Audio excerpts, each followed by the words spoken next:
तो गोरा रंग नीली आंखों वाली वो 8 साल की थी। उम्र से भले ही छोटी थी पर बातों से कमाल की थी। पापा के एक अच्छे दोस्त उससे मिलने आया करते थे। कभी चॉकलेट, कभी वेफर्स तो कभी खिलौने लाया करते थे। अब एक दिन एक पहर वो घर पे अकेली थी। पापा ऑफिस में थे और माँ अपनी सहेली की थी। अचानक किसी ने दरवाजा खटखटाया, देखा अंकल तो अंदर बैठाया। पर आज उनकी हरकत थोड़ी बदल गई। हवस की किलकारी आंखों में चढ़ गई। अचानक उसने पास बुलाया, धीरे धीरे सर सहलाया, कंधे पे जो हाथ था अब आहिस्ते से सीने पे ले आया। उस मासूम ने तो उस पे विश्वास किया और उसने फूल जैसे लड़की का। एक आदमी के दरवाजे पे उसकी मौत खड़ी थी। आदमी ने दरवाजा खोला तो मौत ने कहा, आज तुम्हारा आखिरी दिन है, मैं तुम्हें लेने आई हूँ। आदमी ने कहा, पर मैं तैयार नहीं हूँ। मौत ने कहा, पर मेरी लिस्ट में अगला नाम तुम्हारा ही है। आदमी ने कहा, ठीक है, तुम इतने बैठो, क्यों ना मुझे ले जाने से पहले मैं तुम्हारे लिए कुछ खाने पीने के लिए लेकर आऊं। उसकी मौत ने कहा, क्यों नहीं। फिर आदमी गया और उसके खाने में नींद की गोली मिलाकर उसके लिए खाना ले आया। मौत ने खाना खाया और फिर गहरी नींद में सो गई। फिर आदमी ने फटाफट मौत की लिस्ट में से अपना नाम सबसे ऊपर से हटाकर सबसे नीचे लिख दिया। जब मौत नींद से उठी तो उसने आदमी को कहा, मैं तुम्हारे इस दयालु स्वभाव से बहुत प्रसन्न हुई। चिंता मत करो बालक, अब लिस्ट की शुरुआत ऊपर से नहीं नीचे से होएगी।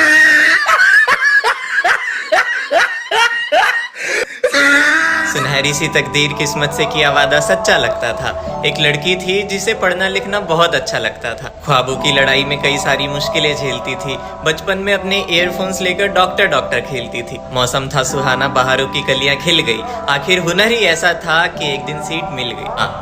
डॉक्टर बन चुकी थी वो। सपनों में खूबसूरत से फूल सजाने निकल पड़ी अपनी तकदीर बनाने। पर हवाएं आज खामोश होकर कुछ समझाना चाहती थी। घर चली जा कहकर कुछ बताना चाहती थी। और बस सुबह के 4 बजे लगा कोई पैर दबा रहा है।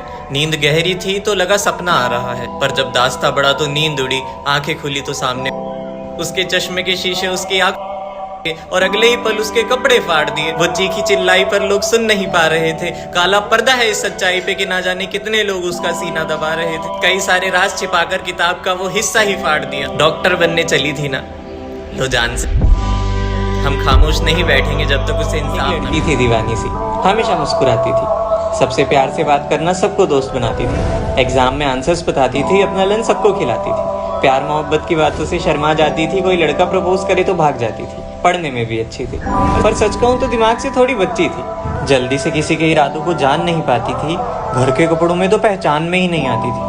बिल्कुल अप्सरा लगती थी जब उसकी जुल्फे उसके चेहरे के आगे आती थी। समाज की बंदिशों से दूर वो अपनी जिंदगी के रूल्स खुद बनाती थी। प्यार को भी प्यार हो जाए इतनी प्यारी लगती थी। चेहरा इतना खूबसूरत, दिल इतना साफ, बिल्कुल शहजादी लगती थी। स्कूल से घर, घर से ट्यूशन, काफी सपनों को लेकर उड़ान भरना चाहती थी।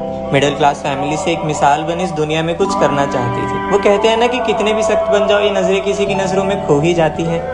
टीनेज है, अट्रैक्शन तो हो ही जाती है, पर जो सबको पसंद हो न जाने क्यों हमें भी वही पसंद आता है। ये आई कैन फिक्स हिम वाला कॉन्फिडेंस न जाने कहाँ से आ जाता है। मैं अपने आप को श्राप देती हूँ, मैं जो भी कपड़े धोऊं वो मैले रह जाए, जो भी खाना बनाऊं वो जल जाए। ये दया श्राप अपने आप को दे रही है या हमको?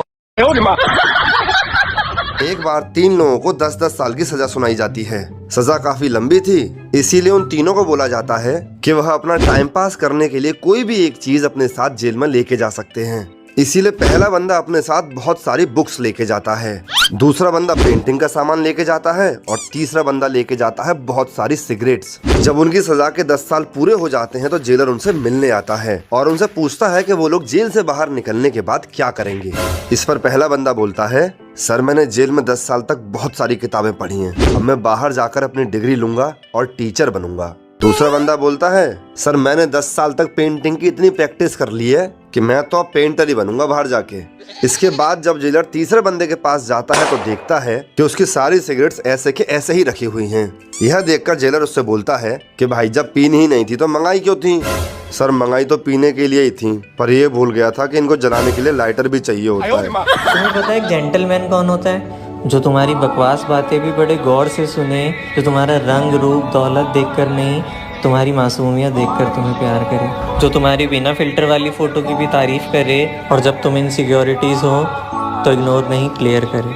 जिसे तुम्हारे जिस्म से नहीं बालों से खेलना पसंद हो, जो तुम्हारी मर्जी के बगैर तुम्हें उस नज़र से देखे भी ना, भले ही तुम्हारी आँख खुली हो या बंद हो, जो तुम्हें भले ही कितना भी प्यार करता हो लेकिन अपनी माँ को हमेशा प्रायोरिटी दे, जो महंगे महंगे गिफ्ट्स भले ही ना दिलाए लेकिन तुम्हारे पीरियड्स में तुम्हें एक चॉकलेट ज़रूर ला कर दे, जो भले ही तुम्हारी गलतियों पे तुम्हें डांटे लेकिन दूसरों के आगे बहुत रिस्पेक्ट से बात करे, जिसके पास ऑप्शंस भले ही कितने हो लेकिन वो हमेशा सिर्फ तुम्हें ही चुने, जो तुम्हारे आगे रोने से बिल्कुल ना शर्माए और उसे देखकर जब तुम रो दो तो वो चुप हो जाए। और अगर ऐसा लड़का तुम्हें मिले तो उसका साथ कभी मत छोड़ना।